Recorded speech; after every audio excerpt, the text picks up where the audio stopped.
Good morning dear students. आप सभी का इस एजुकेशनल यूट्यूब चैनल पर हार्दिक स्वागत है। प्रिय विद्यार्थियों, ऑनलाइन वीडियोज की श्रृंखला में आज हम प्राचीन भारतीय इतिहास में जो सामाजिक संस्थाएं, वर्ण व्यवस्था और आश्रम व्यवस्था, इनका अध्ययन करेंगे। तो सर्वप्रथम हम वर्ण व्यवस्था के अर्थ, उसकी विशेषताएं, उसका महत्व और विभिन्न वर्ण, इनके बारे में चर्चा करेंगे। वर्ण शब्द का शाब्दिक अर्थ है या वर्ण शब्द का तात्पर्य है चुनना या वर्ण करना। संभवतः वर्ण से तात्पर्य वृत्ति से है, किसी विशेष व्यवसाय के चुनने से था। वास्तव में वर्ण उस सामाजिक वर्ग की ओर इंगित करता है जिसका समाज में कोई विशिष्ट कार्य होता था। वैदिक साहित्य में वर्ण शब्द दो अर्थों में प्रयुक्त हुआ है, रंग के अर्थ में और दूसरा चुनाव के अर्थ में। ऋग्वैदिक समाज में दो प्रमुख वर्ण थे, आर्य वर्ण और अनार्य। इन दोनों वर्णों में रक्त और रंग का, भाषा का और बोलचाल का, आचार विचार का और रहन सहन का अंतर था। दोनों वर्गों में जन्मजात, शारीरिक आदि भेद भी थे। इस प्रकार आर्यों के भारत आने के समय केवल दो ही वर्ण थे, आर्य और अनार्य। जो ये वर्ण व्यवस्था थी, ये मुख्य रूप से हम ऋग्वैदिक काल में इसको देखते हैं तो ऋग्वैदिक काल में वर्ण व्यवस्था कोई जटिल नहीं थी। सामान्य रूप से चार वर्णों का उल्लेख मिलता है। ऋग्वेद के 10वें मंडल के पुरुष सूक्त में विराट पुरुष द्वारा चारों वर्णों की उत्पत्ति का वर्णन मिलता है। इसके अनुसार ब्राह्मण की उत्पत्ति ब्रह्मा के मुख से, क्षत्रिय की भुजाओं से, वैश्य की उसकी जांघों से एवं शूद्र उसके पैरों से उत्पन्न हुआ है, ऐसा उल्लेख में मिलता है।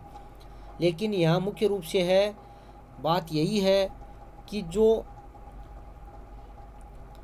ऋग्वेद में वर्ण व्यवस्था जन्म आधारित नहीं थी और केवल कर्म आधारित थी। जो व्यवसाय था जिस प्रकार का जिनका, उसके आधार पर उसका डिवाइडेशन किया गया था। वर्ण व्यवस्था की पहले विशेषताएं पढ़ते हैं कि क्या विशेषताएं थी। गुण और कर्म पर आधारित वर्णों की व्यवस्था थी। इसके अंतर्गत गुण और कर्मों के आधारित व्यवस्था थी, यानी ब्राह्मण, क्षत्रिय, वैश्य और शूद्र, इनके जो कर्म थे इसके आधार पर इसका निर्धारण किया गया था। श्रम विभाजन पर आधारित थी, विशिष्टीकरण भी थी, शक्ति एवं अधिकारों का निश्चित वितरण था, परंपरागत व्यवसायों का पूर्व निर्धारण था, कर्म और पुनर्जन्म की धारणा भी थी। ये इसकी मुख्य रूप से विशेषताएं थी। अब हम देखते हैं कि ब्राह्मण, क्षत्रिय और वैश्य और शूद्र, इनके क्या क्या कार्य माने गए हैं।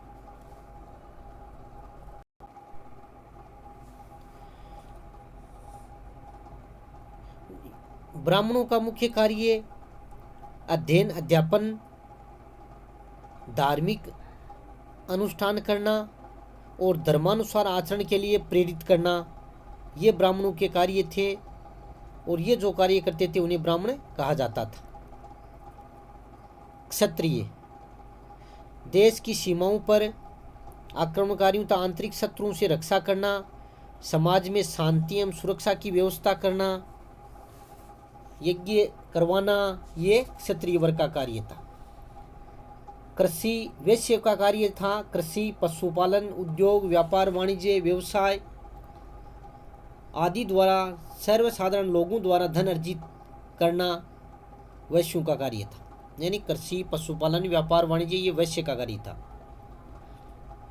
शूद्र अन्य तीनों वर्गों के लोगों की सेवा करना, अपना जीवन यापन व्यतीत करना, ये शूद्र वर्ण का कार्य था। तो समाज में चार वर्ण थे, इनको आपको ध्यान में रखना है, ब्राह्मण, क्षत्रिय, वैश्य और शूद्र। अब हम पढ़ते हैं कि ऋग्वैदिक काल में ये जो वर्ण व्यवस्था थी इसका स्वरूप सरल था और ये कर्म पर आधारित थी, न कि जन्म पर। लेकिन हम इसके बाद में देखते हैं कि उत्तर वैदिक काल में वर्ण व्यवस्था में कठोरता आने लगी तथा वर्ण व्यवस्था कर्म के स्थान पर जन्म पर आधारित हो गई। महत्वपूर्ण परिवर्तन था ये कि उत्तर वैदिक काल में वर्ण व्यवस्था कर्म के स्थान पर जन्म पर आधारित हो गई। व्यवसाय भी आनुवंशिक होने लगे और समाज स्पष्ट 4 वर्णों में विभक्त हो गया, ब्राह्मण, क्षत्रिय, वैश्य और शूद्र। और उत्तरोत्तर काल में हम देखते हैं कि ये जो वर्ण भेद था, सूत्र काल में भी वर्ण व्यवस्था में जटिलता थी और वो भी जन्म पर आधारित थी। बौद्ध एवं जैन के काल में सूत्र ग्रंथों के बाद में बौद्ध एवं जैन काल माना जाता है और इसमें बौद्ध साहित्य में वर्ण भेद की कटु आलोचना की गई है। बौद्ध साहित्य में जन्म के स्थान पर कर्म को अधिक महत्व दिया गया है। जब 600 ईसा पूर्व में भारत में बौद्ध धर्म और जैन धर्म की व्यापकता हुई, उस समय वर्ण व्यवस्था को चुनौती दी गई। महात्मा बुद्ध और महावीर स्वामी ने इसकी आलोचना की और बौद्ध ग्रंथों में भी इस बात का संकेत मिलता है कि इस युग में ब्राह्मणों और क्षत्रियों में सामाजिक स्थिति के संबंध में प्रतिद्वंदिता प्रारंभ हो गई थी।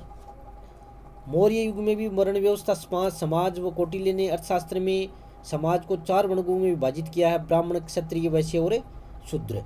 और ब्राह्मण का कार्य वही बताया है, अध्ययन, अध्यापन, यज्ञ करना, यज्ञ कराना, दान देना और दान ग्रहण करना बताया है। यानी वही जो पहले मैंने बताए वो चारों वर्णों के अलग अलग जो कार्य हैं वो बताएं। तो इस प्रकार समाज में आगे तक ये वर्ण व्यवस्था बनी रही। तो इसका क्या महत्व था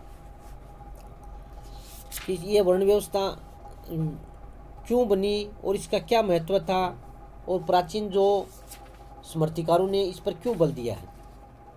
भारतीय समाज और संस्कृति को बनाए रखने में वर्ण व्यवस्था का महत्वपूर्ण योगदान रहा है। व्यक्ति अपने वर्णगत धर्म का अनुसरण करके समाज निर्माण में अपना महत्वपूर्ण योगदान देता था।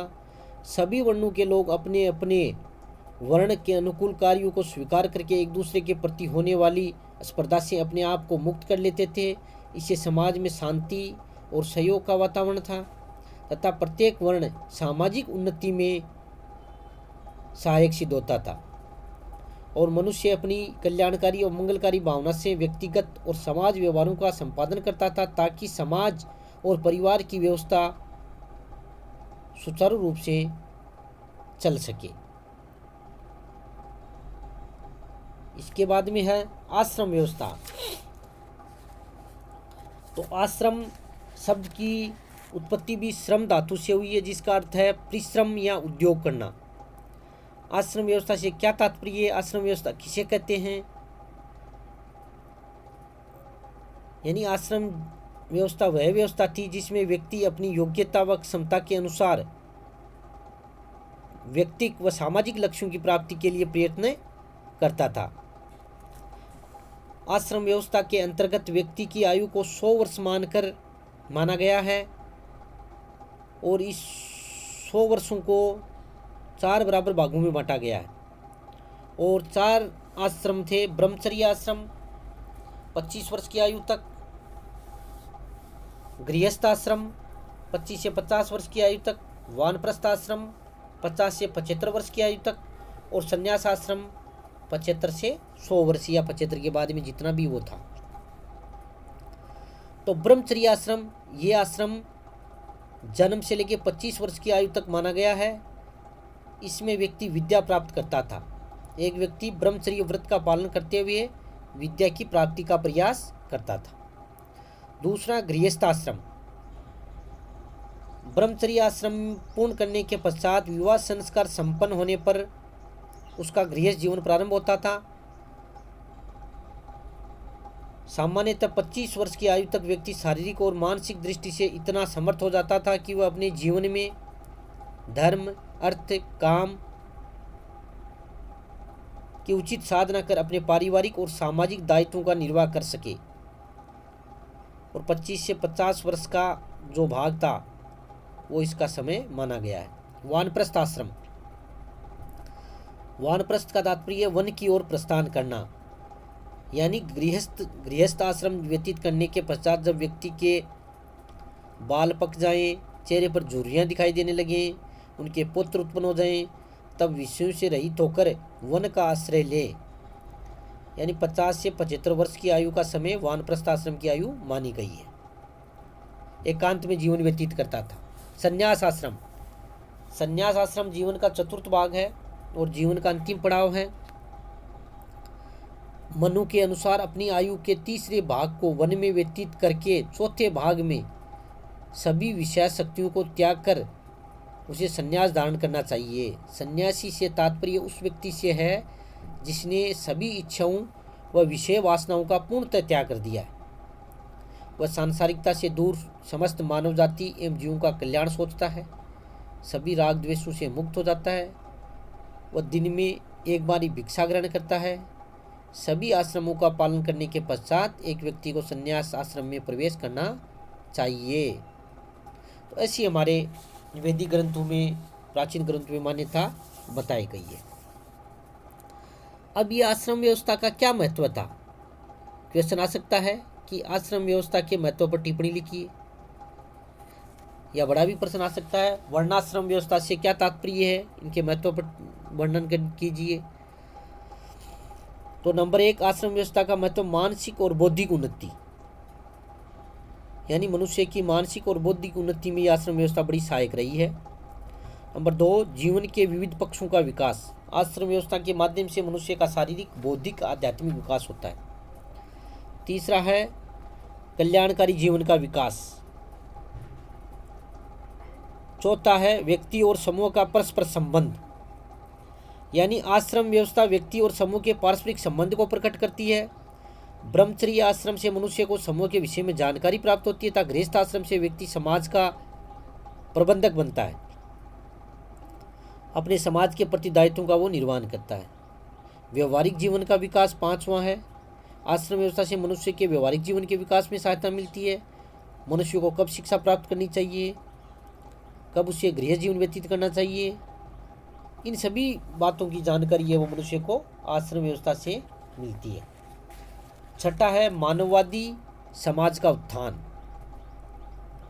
यानी समाज में आश्रम व्यवस्था से रहने से मनुष्य में सहिष्णुता, उदारता, आध्यात्मिकता की भावनाएं विकसित होती हैं। व्यक्ति को कर्म प्रधान बनाना, 7वां महत्व है व्यक्ति को कर्म प्रधान बनाना, इम्पोर्टेंट है। प्राचीन धर्मशास्त्रकारों ने मानव को क्रम प्रदान का उपदेश दिया है और आश्रम व्यवस्था ऐसी व्यवस्था थी जो कि व्यक्ति को क्रम प्रदान बनाती थी। मनुष्य चारों आश्रमों में मनुष्य क्रियाशील रहता था और अपने जीवन को सुखी एवं सफल बनाने के लिए निरंतर प्रयत्नशील रहता था। तो इस प्रकार भारतीय समाज की ये महत्वपूर्ण सामाजिक संस्थाएं, वर्ण व्यवस्था और आश्रम व्यवस्था के बारे में अपन ने चर्चा की है। इस वीडियो को सुनते समय आपको ये नोट्स भी बनाने हैं। ये छोटे क्वेश्चन भी आ सकते हैं, अति लघुतरात्मक, लघुतरात्मक भी आ सकते हैं और निबंधात्मक क्वेश्चन भी आ सकता है। तो ढंग से इसको तैयार कीजिए। धन्यवाद।